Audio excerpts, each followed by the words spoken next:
Welcome back. Today, we're diving into an argument that Christians are always terrified of. My religion says that being gay, bi, trans, lesbian is a sin. Your religion also says that having sex during your period is a sin. How come you ignore that? Your religion also says that eating bacon is a sin. How come you ignore that? Your religion also says eating lobster is a sin. Cutting the sides of your hair is a sin. Wearing clothes made out of mixed fabrics is a sin. Getting a tattoo is a sin. A man trimming the edges of his beard is a sin. You run all over the Leviticus and these other places, and you talk about an abomination, but then, you'll eat shellfish, and, and you'll cut the edges of your beards, and you'll sow different seeds in your fields, and certainly, anybody heard this? Anybody heard this? Now, hearing this, if you are a lukewarm Christian or if you're still an atheist, you will be compelled to turn away from Christianity or remain atheist for the rest of your life. That if a woman is not a virgin on her wedding night, she's to be stoned to death, and that planting two different kinds of seeds in the same field is a sin. But that's too hard for you, so you've decided that God didn't mean any of that, he only meant the being gay part. Listen, if you're going to spread hatred towards others by quoting the Bible at them, make sure that you first follow the entire thing, or shut the entire up. Language. And then for most Christians, they just start going, well, Abba. Let me help you. There are three types of laws in the Bible. There is moral law that is forever binding on all people in all places in all times. We have this summarized for us in the Ten Commandments. There are also civil laws. These civil laws were for the nation of Israel as a nation in the ancient Near East. These laws expired with the nation of Israel, but they are still of general equity because they're based on those moral laws.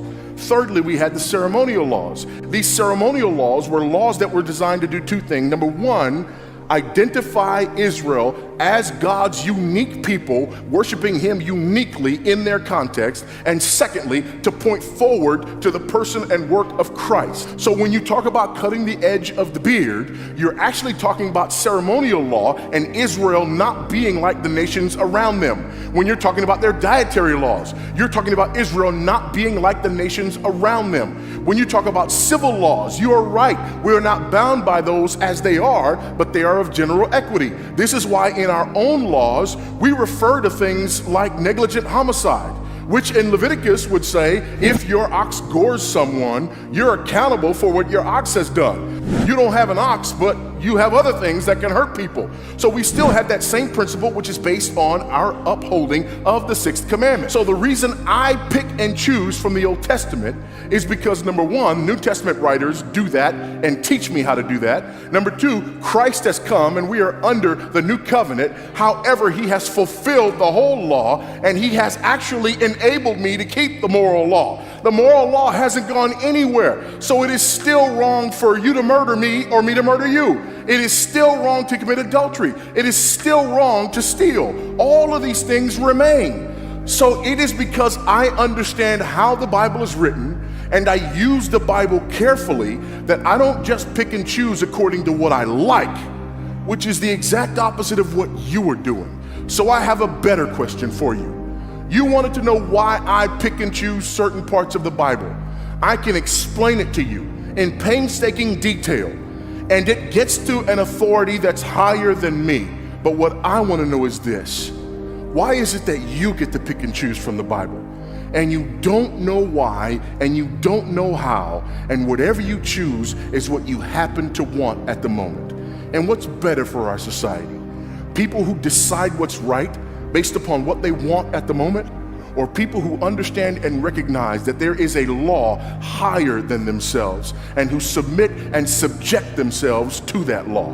You answer that for me, and then we can go back to our discussion on same-sex marriage. A lot of Christians make the mistake of saying the law was put aside or replaced. However, it's crucial to understand that God doesn't make mistakes or change his mind. The laws given in the Old Testament were part of a contract between God and Israel. This contract is often referred to as the Mosaic Law. In Matthew 5 verse 17, Jesus said, "Do not think that I have come to abolish the law or the prophets. I have not come to abolish them but to fulfill them." What does that mean? It means that the contract has been completed. Jesus' life, death, and resurrection fulfilled the requirements of the law. This is symbolized by the veil in the temple being ripped in two at the moment of his death, signifying that the separation between God and humanity had been bridged. So, we are no longer bound by the laws that were valid for the Jews before Christ. In the New Testament, the apostles clarify that Gentile believers are called to follow the moral law but are not held to the ceremonial law. Acts 15 verses 28 to 29, for instance, shows the early church leaders discussing which aspects of the Mosaic law should be kept by Gentile converts. They concluded that believers should abstain from things polluted by idols, from sexual immorality, from what is strangled, and from blood.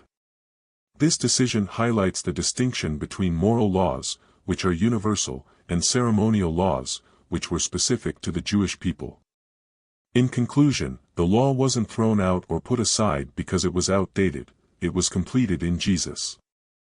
Christians believe that while we are no longer bound by the ceremonial laws of the Old Testament, the moral law remains relevant. It's essential for Christians to approach these discussions with grace, understanding, and a deep commitment to living out the love and truth of the gospel. Thank you for watching, and if you have any questions or thoughts, feel free to leave them in the comments below.